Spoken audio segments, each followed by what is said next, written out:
Hey guys, what do you think is the most useful tool that anybody can have? Whether you're 8 or 80. Let's find out. See you right after this.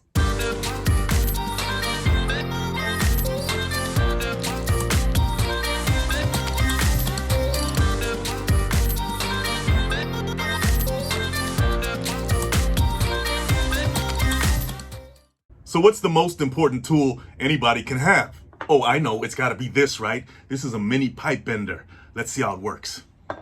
If I want to make a bend in this copper tubing right here, I just make a mark with my marker. I mark it all the way around.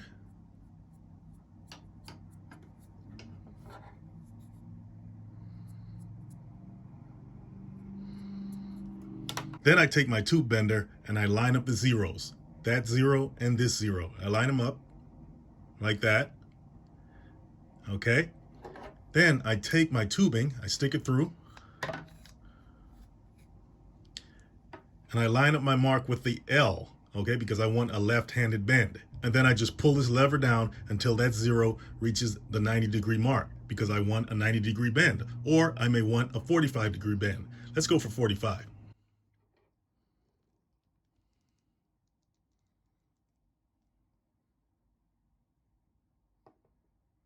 The zero lines up with the 45. I take it out, and I have a 45-degree bend. I can't wait to use this tool every day of my life. You know, this tube bender thing is pretty cool, but unless I'm into refrigeration or HVAC and I'm running copper tubing all day, do I really need it? But who cares if I need it? I like it, don't you? Maybe I just like bending tubes all day. Oh, no, the tube bender can't be it.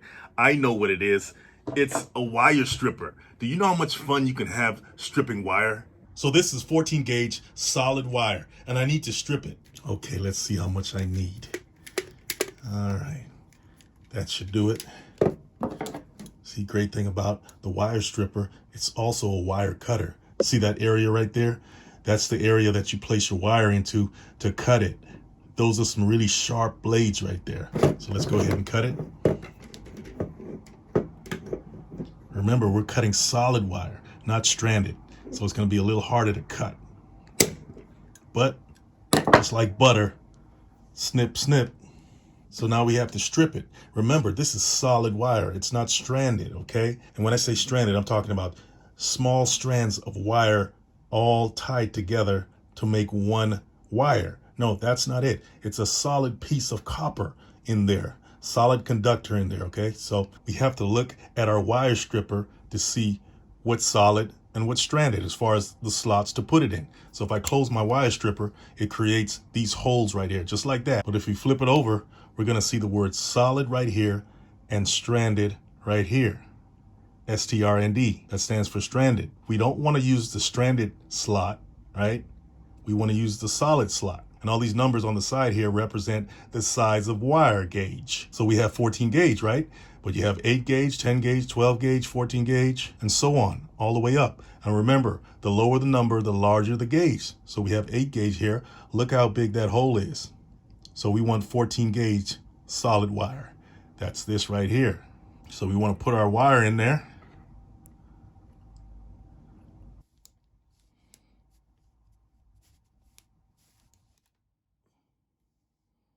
Now, another little secret tip about this tool that a lot of people don't know about is that you can cut screws with it down to size. Take, for instance, this screw right here. If this screw is too long for your application or what you need it for, you can just stick it in one of these holes right here while the jaws are all the way open like that. Just screw it in. Now, depending on how much you want to cut off the screw, let's just say you want to cut that much off, you just squeeze it.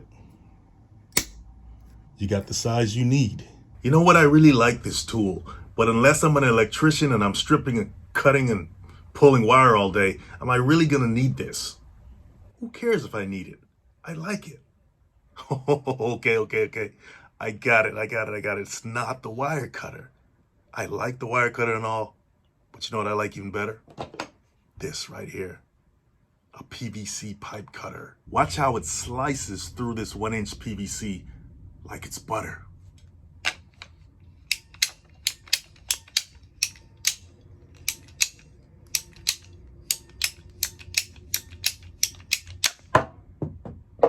Amazing, isn't it?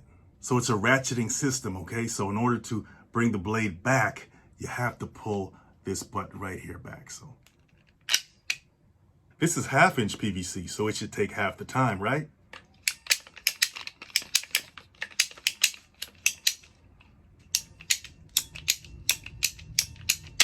You know what? I really like this tool, but am I going to use it every day? I am if I like cutting up PVC pipe into little pieces all day. There's nothing wrong with that. We all got our thing. All right, guys. I think you know what I'm going to say, right? It's not the pipe cutter. I know. But I think I found the holy grail of tools. It's the MultiTool. Look at that beauty. The MultiTool. Great thing about the MultiTool is that it comes with all these different attachments, okay? On it now is a rounded blade, okay? Then you have a rectangular blade to get in those corners. This one right here allows you to attach sandpaper to it just in case you need to do some sanding. This one here is great for chiseling. It doesn't have a serrated edge like the other blades. It has a straight edge and it's great for chiseling, say old paint or something like that you need to get off. Now this one here has a super abrasive surface right here. It's almost like a wire mesh that's flattened, right? Very abrasive, and it's great for those really rough spots you need to sand down or grind down. So let's see how we remove and install the blades. On top of the MultiTool, you have this right here. This is the key. You slide this off like that, and it has a hexagonal shape to it, 6-sided shape that goes into this Allen head screw here. So you put that in there like that, twist it, and as you twist it, look at this area here.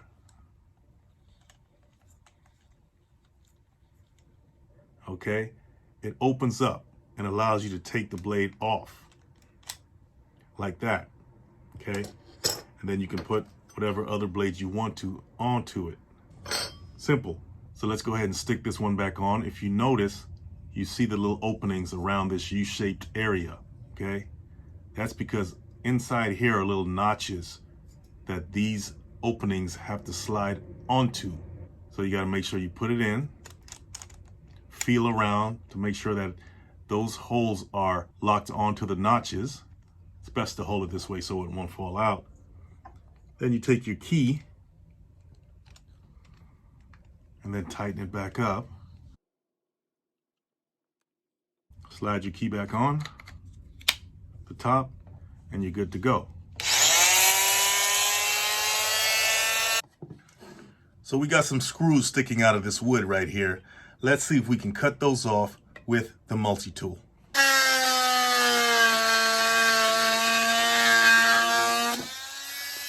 Definitely can do the job for those stubborn screws that stick out of your material every now and then.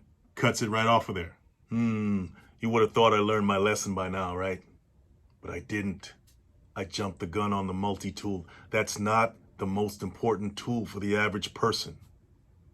You want to know what it is? A knife. See, what if everything goes to you know what, and there's no electricity, and you're just stuck out there in the wilderness? Do you want to lug around a MultiTool in your pocket? I don't even think it's going to fit in your pocket, unless you got really big pockets. Who's going to carry around a tube bender all day? I know I'm not. I'm definitely not going to carry around a PVC pipe cutter all day, but I will carry one of these around all day. Let's just say I'm in the wilderness. Apocalypse now has happened.